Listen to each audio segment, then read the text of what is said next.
మహిమ కలుగునుగాక. హల్లెలూయా.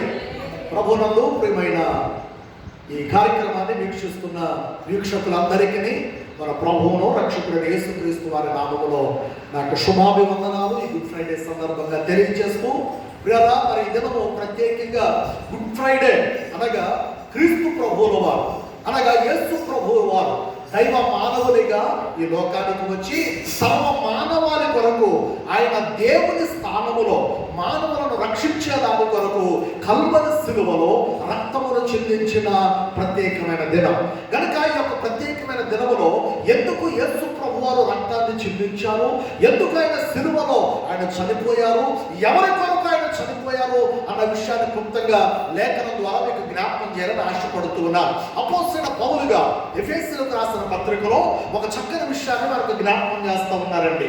2వ అధ్యాయములో 13వ వాక్యములో ఈ విధంగా రాయబడుతూ ఉన్నది. ఎఫెసీయులకు రాసిన పత్రిక 2వ అధ్యాయము 13వ వాక్యం, అయినను మునుపు దూరస్తులైన మీరు ఇప్పుడు క్రీస్తు యేసునందు క్రీస్తు రక్తము వలన మీరు సమీపస్తులై ఉన్నారు. దేవునామానికి మహిమ కలుగునుగాక. గమనిస్తూ ఉన్నప్పుడు మునుపు మనం ఏమై ఉన్నామని లేఖనం తెలియజేస్తూ ఉన్నదంటే, మునుపు మనము దూరస్తులమై ఉన్నాం. ఎవరికి? దేవునికి.